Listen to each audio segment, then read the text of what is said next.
Hello students, welcome to my YouTube channel BEd classes.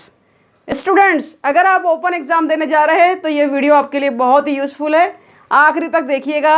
Open book exam से related जानकारी देने के लिए आपके सामने उपस्थित हूँ। बहुत से स्टूडेंट्स की डिमांड है, ऑन डिमांड ये वीडियो मैंने बनाया है, जिसमें चाहे आप बीए के स्टूडेंट्स हो, बीकॉम के स्टूडेंट्स हो, बीएड के स्टूडेंट्स हो, जिस किसी भी स्ट्रीम को आप फॉलो करते हैं, अगर आप ओपन बुक एग्ज़ाम दे रहे हैं तो ये वीडियो आपके लिए बहुत ही ज़्यादा यूज़फुल होगा। इसे ज़रूर देखिएगा।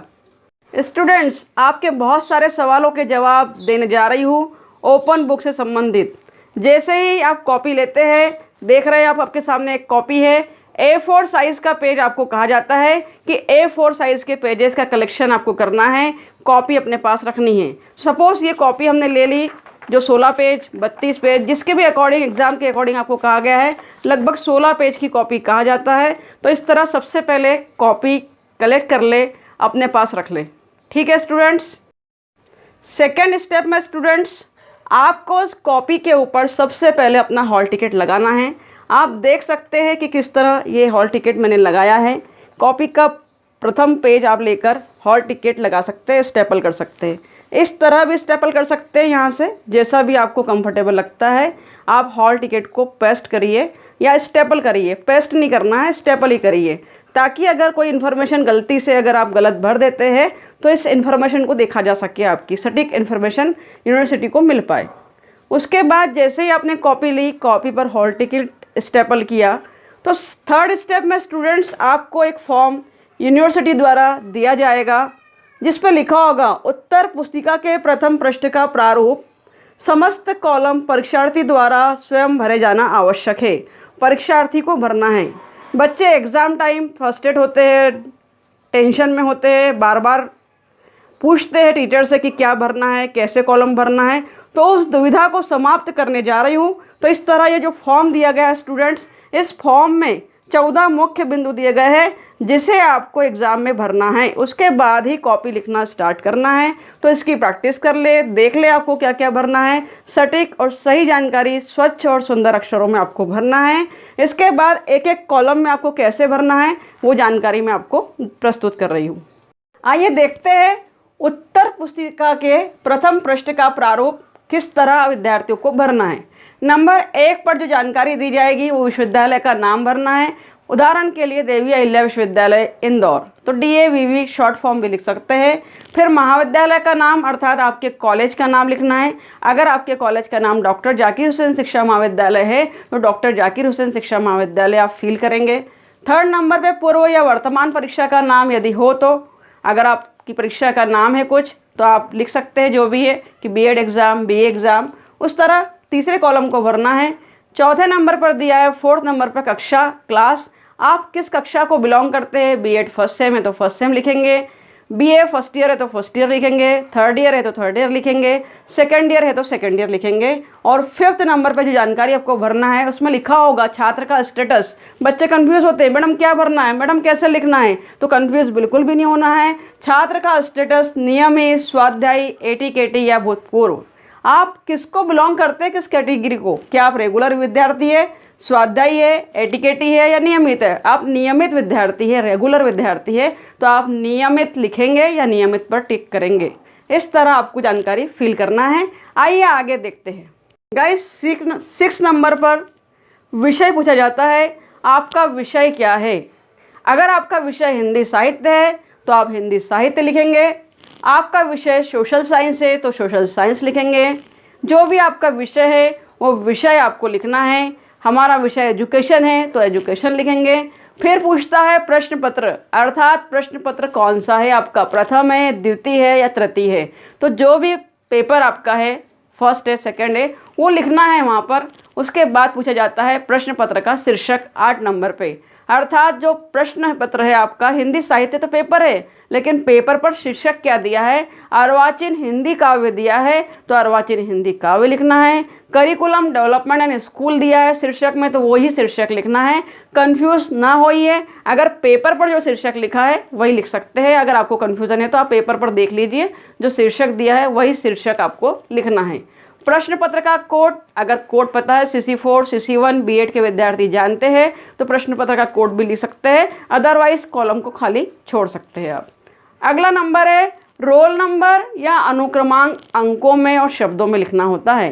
कई बार बच्चे रोल नंबर अनुक्रमांक लिखने में बहुत बड़ी गलती करते हैं, मिस्टेक करते हैं, तो आप धैर्य रखिए, पेशेंस रखिए, शांतिपूर्वक कॉलम्स को फिलअप करिए ताकि आपकी जानकारी गलत ना जाए। तो किस तरह अनुक्रमांक को लिखेंगे आइए देखते हैं। 1 बाय 1 स्टूडेंट सारे कॉलम को शांतिपूर्वक फिलअप कर लीजिए। अब अनुक्रमांक की अगर हम बात कर रहे हैं तो कुछ बॉक्सेस बने हुए आपको कॉपी में दिए जाते हैं। आप जानते हैं एग्ज़ाम दे चुके हैं, तो जब बॉक्सेस दिए जाते हैं 10 बॉक्स हो, 5 बॉक्स हो, 11 बॉक्स हो, जितने भी बॉक्स दिए गए हैं उसमें अनुक्रमांक आपको कैसे फिल करना है आइए हम देखते हैं। अनुक्रमांक आपका जो भी है, सपोज़ आपका रोल नंबर 10,888 है, 20,888 है, जो भी है, तो उसे हज़ारों में ना लिखते हुए इस तरह लिखा जाता है और रोल नंबर को पीछे से स्टार्ट करते हैं स्टूडेंट्स। देखिए पिछले कॉलम से, लास्ट वाले कॉलम से स्टार्ट करिए। सपोज़ आपका रोल नंबर 9, 8, 7, 6, 5, 4, 3 और 2 है। आपके कॉलम कंप्लीट हो गए, फिर भी कॉलम बचे हैं, बॉक्सेस बचे हैं, तो आप स्टार्टिंग में 0 0 लगा सकते हैं या क्रॉस कर सकते हैं। लास्ट में ना करें, क्योंकि लास्ट पे करने पर 0 की वैल्यू बढ़ जाती है या रोल नंबर आपका कुछ भी हो सकता है, चेंज हो सकता है। तो ध्यान रखें कि जो आपको कॉलम छोड़ना है या बॉक्सेस छोड़ना है वो स्टार्टिंग में छोड़ना है, इसलिए अपने अंकों के डिजिट को गिन लीजिए और पीछे से लिखना स्टार्ट करें। हज़ारों में नहीं लिखना है, एक एक डिजिट को लिखना है। गलती ना करें, बच्चे गलती करते हैं। आगे देखिए शब्दों में रोल नंबर को पूछता है तो उसी के नीचे आपको शब्दों में लिखना है। दिख रहा है 0 तो 0 लिखा है 0, 2 है तो 2 लिखा है, 3 है तो 3 लिखा है। इस तरह एक एक अंक को शब्द में लिखना है। अगर 2 है तो हिंदी में 2 लिखिए, 3 है तो 3 लिखिए, 4 है तो 4 लिखिए। इस तरह अगर अनुक्रमांक को फिल करते हैं तो वह सही तरीका आपका अनुक्रमांक को फिल करने का है स्टूडेंट्स। देखते हैं आगे। अगला बिंदु है इन्फॉर्मेशन के लिए एनरोलमेंट नंबर, जिसे हम नामांकन क्रमांक कहते हैं।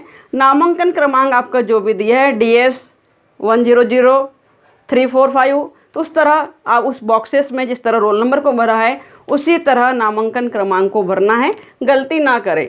फिर 12 नंबर पर दिया है प्रश्न पत्र का दिनांक स्टूडेंट्स। तो प्रश्न पत्र के दिनांक के दिन दिनांक डालिए आप, जो भी दिनांक आपके प्रश्न पत्र का रहा है, डेट रहा है, वो डेट डालना है आपको, कंफ्यूज नहीं होना है। अगर 3 दिन के लिए आपको पेपर दे दिए गए लिखने, तो आप उस 3 दिन में से किसी भी एक दिन को लिख सकते हैं कि आपने वो पेपर को कब लिखा है।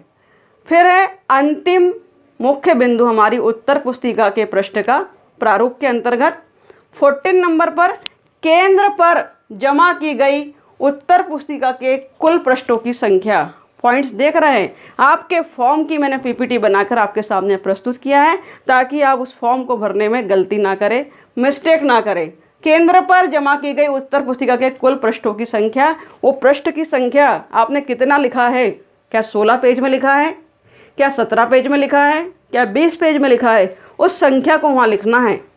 तो इस तरह पूरी तरह आप जब लिख लेते हैं तो ये जानकारी आपकी संपूर्ण जानकारी हो जाती है और इसके बाद आप अपने पेपर को लिखना स्टार्ट कर सकते हैं स्टूडेंट्स। गाइस ये तो थी ओपन बुक एग्ज़ाम की इंट्रोडक्शन, अर्थात स्टार्ट कैसे करेंगे आप, बस वही फॉर्म कैसे भरना है, जानकारी कैसे फिलअप करना है, कहीं आप कुछ गलत ना कर दें। हॉल टिकट की जितने पेपर है उतने ही कॉपी करा कर रख लीजिए आप, हर एक कॉपी पर आपको हॉल टिकट लगाना है। अगले वीडियो में, नेक्स्ट वीडियो में मैं आपको स्मार्ट टिप्स देने वाली हूँ ओपन बुक एग्ज़ाम से रिलेटेड, कि आपको कैसे स्टडी करना है, कैसे कंटेंट को कलेक्ट करना है और किस किस तरह लिखना है। तो बहुत ही महत्वपूर्ण जानकारी ओपन बुक से रिलेटेड आपको मिलने वाली है स्टूडेंट्स। तो बने रहिए, देखते रहिए। Thank you.